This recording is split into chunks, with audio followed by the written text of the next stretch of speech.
Okay, welcome to the Airbrush Forum class. We kind of hang out on a forum called the Airbrush Forum, and that's where everybody can post their work that they've done, the projects that they've completed in a Primo Customs section. My name is Rick from Primo Customs.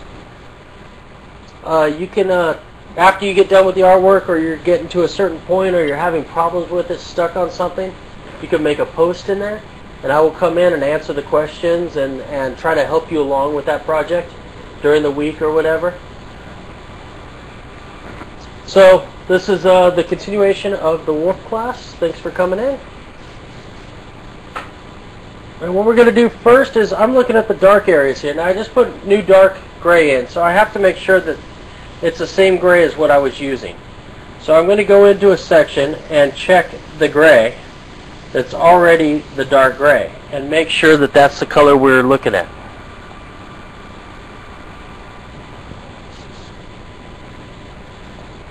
So now that I see that that's the same gray, I'm going to continue with our grays and just keep on working the shadowing and technique in. Now when I add the technique down here, I'm not just adding a black line for his mouth. I'm actually rocking the airbrush up and down, so it actually will create light areas of fur that come and look like they hang over his mouth.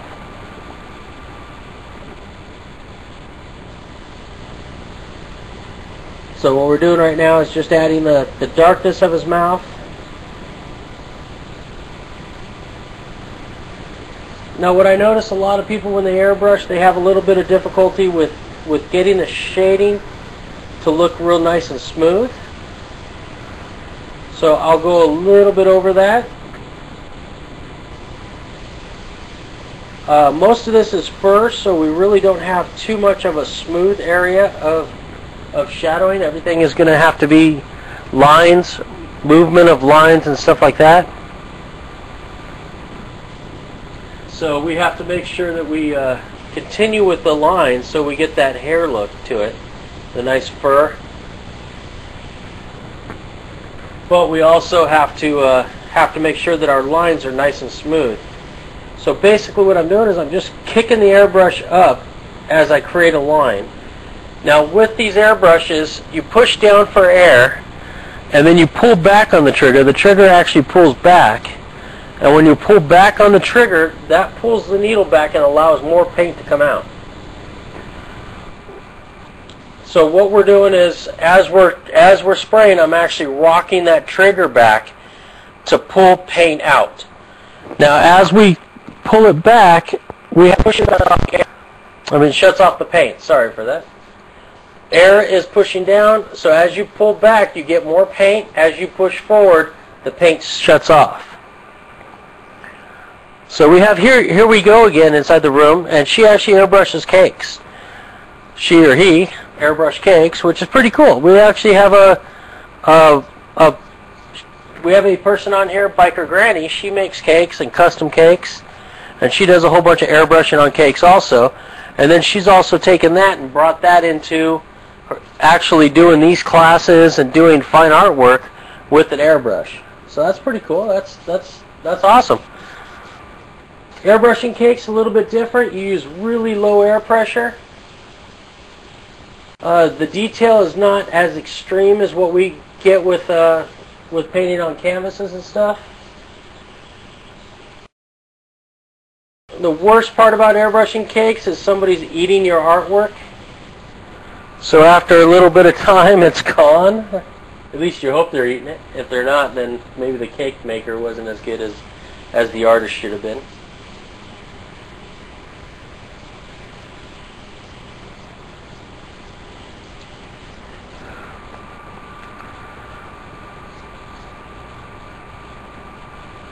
So what we're doing is just going in and doing these little tiny, what we call dagger strokes. And it's a stroke that starts out big and goes to a fine line. So basically what we're doing is we're creating a whole bunch of lines like this to create the look of fur. and then we come in and just lightly shadow it, and then come back in and do it again. And just keep going over and over and over it until we create the whole entire look of the fur area. So, thank you very much, New York. The broadcast, actually thank Blog TV for doing this broadcast. Blog TV is the one actually doing the broadcasting. I'm just the fool in front of the camera. So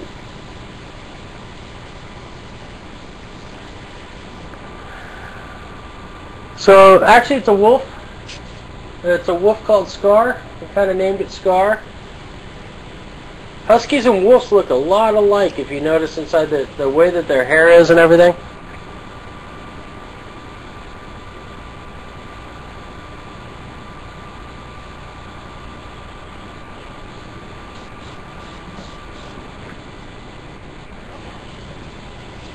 So I'm just going to keep on airbrushing in here, getting all this dark coloring out. Now as you add more and more contrast, the image starts coming to life. You start getting those dark areas, start getting that high contrast in there. And the higher the contrast you have, the more dramatic the lighting effect looks.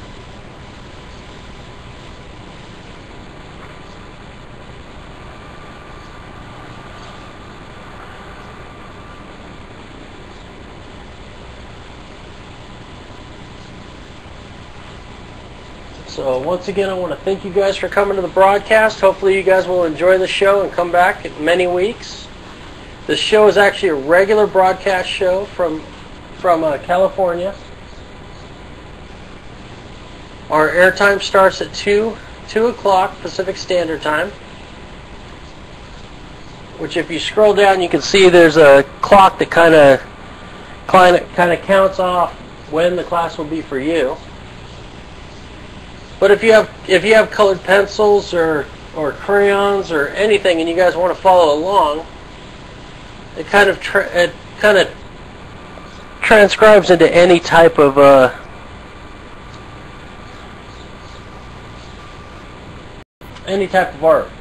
You know, you can do it with a brush, you can pencils,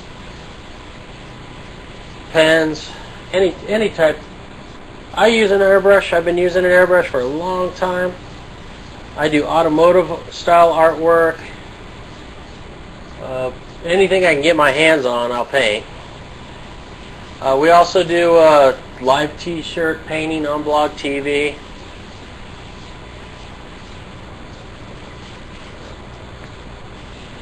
Every once in a while with the airbrush, you'll get a section to where the paint doesn't seem like it wants to come out. So instead of sitting there pulling back on the trigger, trying to fight it and then have a lot come out, that's all you have to do is turn it to the side and just kind of open up the trigger all the way, get that clog out, wipe off the needle, and you're ready to go again.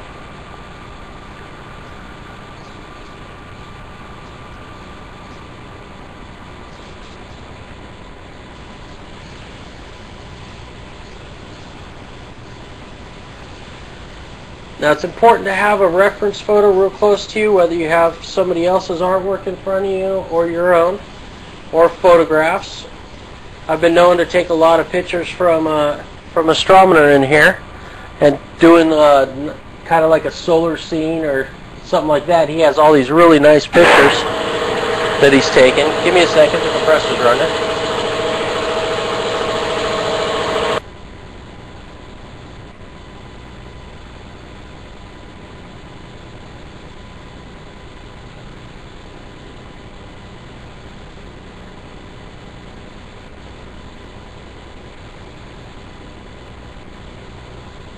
One of the only drawbacks to using an airbrush is you have a compressor.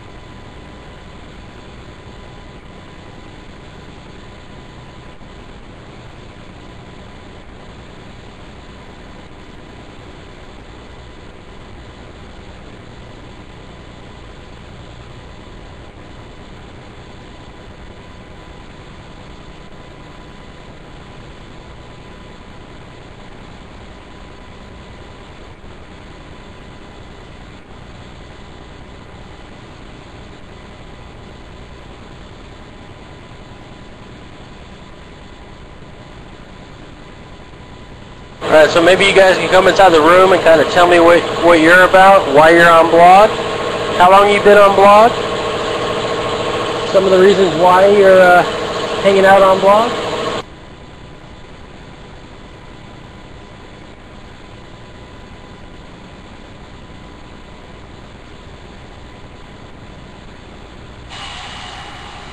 So I've been on Blog TV for a couple years now. Normally I'm in my normal show, which is primocustoms.com. It's blogtv.com/people/Primo Customs, and that's kind of where I normally hang out, and I do all my customer jobs there. I airbrush anything from helmets to motorcycles to cars, whatever. Anytime I'm airbrushing, I try to broadcast it. Been doing it for lots of years. Like Astro was saying, I've been on different TV programs, overhauling rides. Did a lot of work for Titus on his sitcom. Painted some of Christopher Titus's cars. Worked with Chip Foose, did some work with him.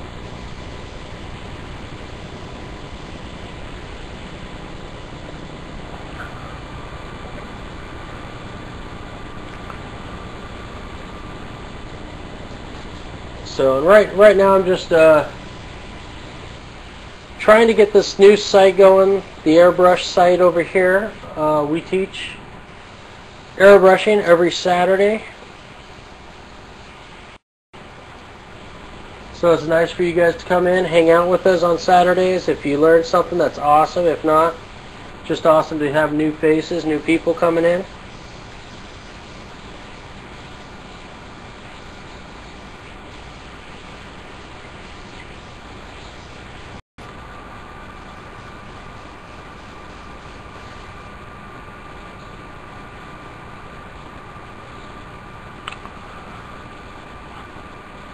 Alright, some people have been on 4 to 5 years. Some people have just started out. This is really cool. Awesome, people. I try to do informative shows to where, you know, you can watch somebody's art being creative. Try not to get into politics or any of that type of stuff on the shows. There's no point for me on that. Just kind of just an artist wanting to get my work out there, wanting to show other people what it's about, how artwork works, the way I go about doing the artwork.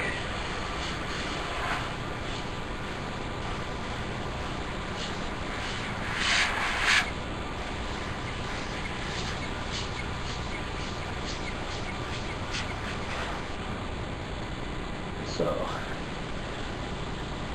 right now we're just trying to get this to the darker stage and kind of get it to where we can start going in with all the colors, the violets, and start bringing the wolf to life.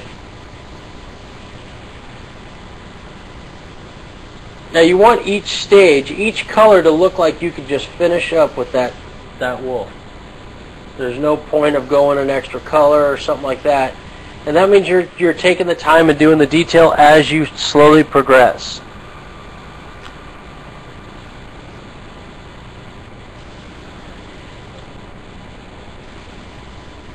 So, you know, it's important to stick with the detail throughout the whole entire job. A lot of brush painters and oil painters, they'll throw down a base first, and then they'll start working their colors into that base. With airbrushing, working with transparents, you kind of want to start with the base color and slowly work up on your details and allow those undercolors to show through. So you're still going to see the detail that you put in with all the other colors, but this is also just taking it to that one step further. And then what we're doing now is we're starting to add all the contrast, starting to get all that extra shading in.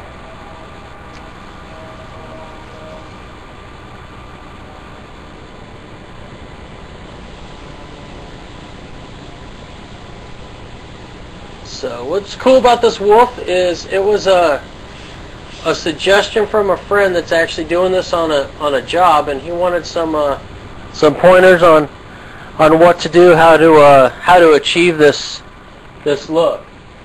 So he might be doing this on a customer's computer case or something like that for him. And this way we can kind of go over the class. He can follow along and check out how I would go about doing this. And then he can throw his own interpretation, his own style into what he's doing.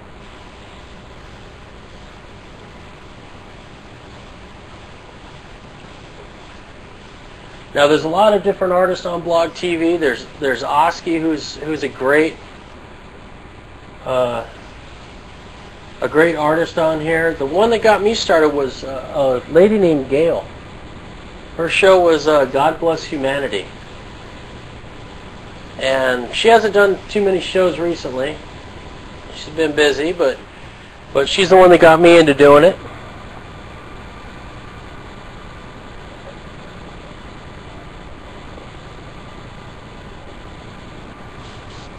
So, and then we used to do a show called the Air and Hair Show, which was with a lady named Sandra, and her name was Blonde Roots Production, and she used to do shows here. And what we would do is we would both do a show. We'd pick the same artwork. Some of you guys remember that have been following me for a while. We'd pick the same artwork, and she would use a brush, an actual paintbrush, and I would use the airbrush. So that's why it was called Hair and Air, because she'd use what we call a hairy brush, because it's made with hair, and then an airbrush. So it was kind of a fun class. We'd play music, kind of go along, and do different stuff. New Year's Eve, we did a show with a couple of people on here. Truck Central was one of them. And we did giveaways, different contests. Had a lot of fun. I do a thing what they call airbrush towel art, which I'll airbrush paper towels while I'm going along. And anybody can make a suggestion. They send me an envelope. They send me a self-addressed stamped envelope, and I will put the paper towel in it and ship it back to you.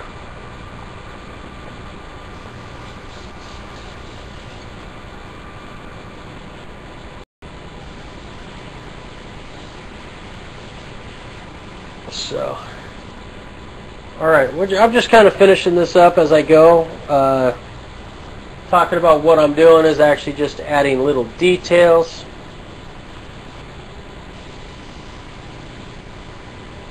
Looking at my reference, I got my reference photo right over here. So I'm constantly looking at my reference to see what needs to be done where. And what I do is I'll look at a picture and I'll build a grid off the picture. I'll look at, we have a static point, which is the eyeball. So I'll look at the eyeball and I'll start going off to this and looking at it. Since I use inches, I'll look at it and say, okay, 1/4 of an inch away, I have this line. 1/2 an inch away, I have this line. And I just sit there and I look from one side to the other, looking at my reference, taking that image and bringing it over, bringing it up, moving it around. So I can sit there and basically build a grid on each picture. You know what we can do? We can auction it off. Wolfie. You know, maybe Blog TV could help us do a little auction and auction it off, and maybe pick a charity that we can give the proceeds to a charity. So I guess everybody email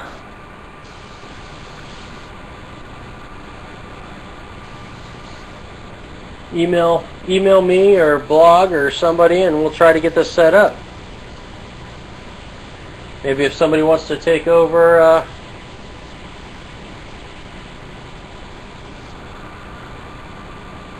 take over the production of Scar. Deputy or Astro or Doug, somebody want to take on that? Let me know. Just email me or contact me.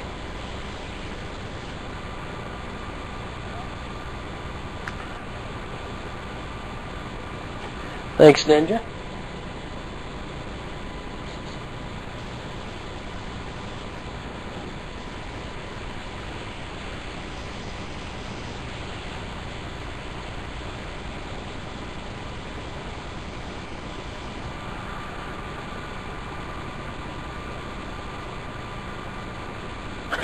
I hope not, New York. I sign all my artwork, but the only time your artwork is worth something is if you pass away.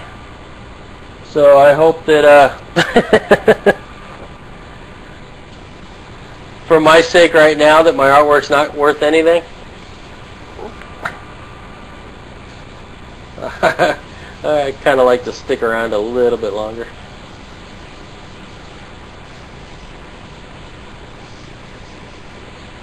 Alright guys, we got this. Now what I'm going to do is take this medium gray so we don't have such differences. I'm going to sit there and just lightly fog this color over the whole image. Just a little bit, just to add a little bit of this tone throughout the whole thing. And it just kind of helps bring it a little bit together.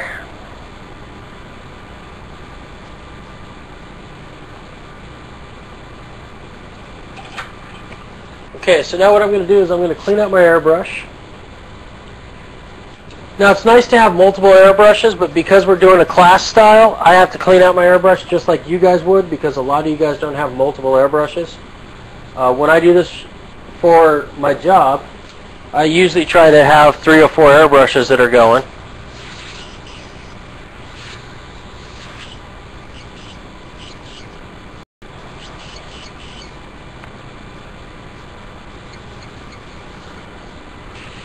New York, the people that are following along, it's going to be their homework to put up their own background, whatever background they want to put. So if you want to grab if you don't have an airbrush, you want to grab some colored pencils or some, just a number 2 pencil, whatever. Go in there and add your own background, and then give me a link, PM me a link or whatever, so I can go look at your artwork. And maybe we'll do a show and show your artwork.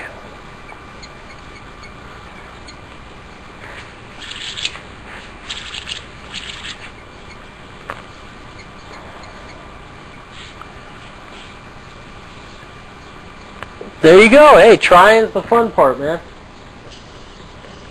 You know, here's something funny. I'm going to have to stop my recording. No, I still got 3 minutes. Okay.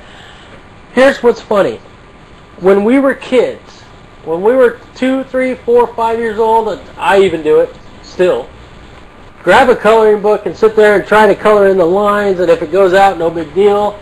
The grass can be blue, the sky can be pink, it doesn't matter, right? You as a kid, you would grab a coloring crayon or chalk or whatever and sit there, and who cares where the color went, right? You just had a blast doing it. It didn't matter what society said it had to be. You just had fun, right? I mean, if your dad drove a red car and you had a red pencil, you'd sit there and color his car in red. If not, his car was blue that week. So it didn't really matter how well you colored in the lines or stayed out, or it's the fact that you were having fun doing it.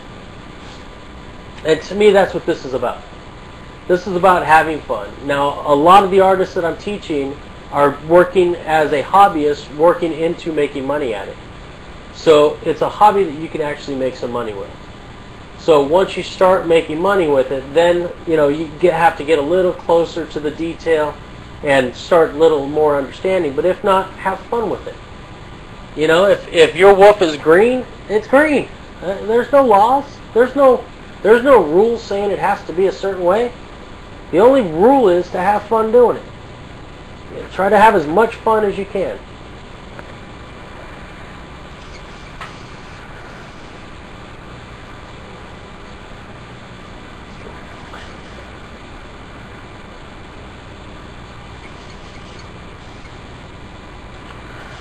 So I'm changing the color right now. I'm switching over to, we're going to start in with some of the color. I'm going to start with the yellow for his eye, just to get a little bit of brightness to the picture.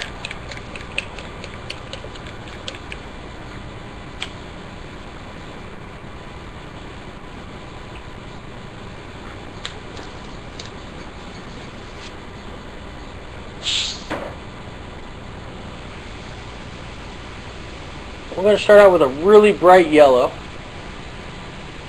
and then we're going to shade the eye.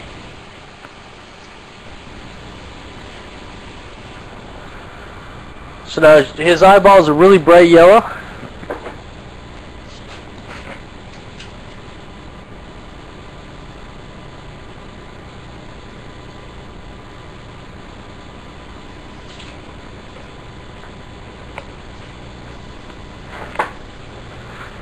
Now I'm using paint called Wicked. It's an airbrush paint.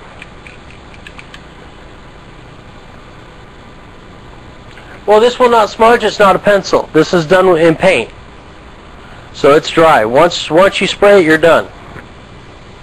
It's locked in. It's acrylic, so we don't have to worry too much about that.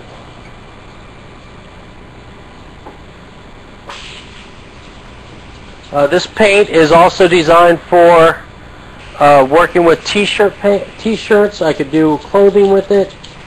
Right now I'm using the same exact paint to paint a helmet. As long as it's cleared with a high UV protectant clear, it's great for automotive use and everything else.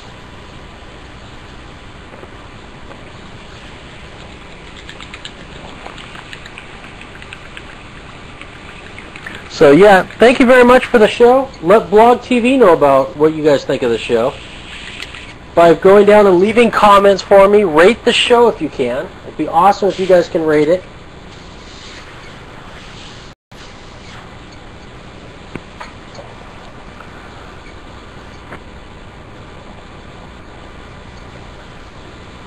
Leave some comments, email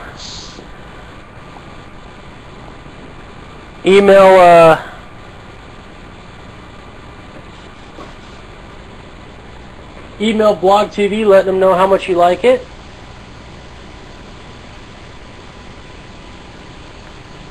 Okay, now what I'm doing is, if you notice, you can see a little bit of shadowing happen here. What I'm doing is I'm taking a color that's basically an orange mixture.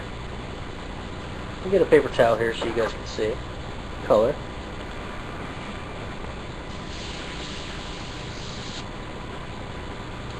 It's a yellowish orange mixture. It's not bright yellow, but it has a little bit of red into it.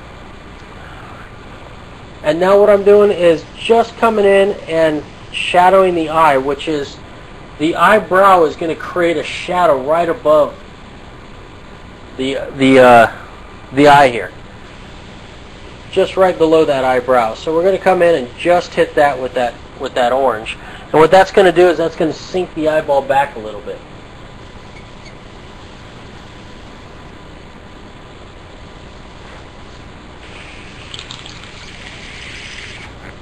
Now I'm going to add one more drop of this orange that I'm using. It's burnt orange from Wicked Colors. Thank you very much, Wolfie. Can't wait to see your wolf that you draw. Okay, now I'm going to go in here and just add a little bit of texture with this orange, which is basically, I'm just going to do a little bit of lines and a couple little dots over, just keep on passing over until we get that texture we're looking for, which is just a little bit of darkness to it and kind of a slight texture in that eye, so it doesn't look like just a plain yellow dot.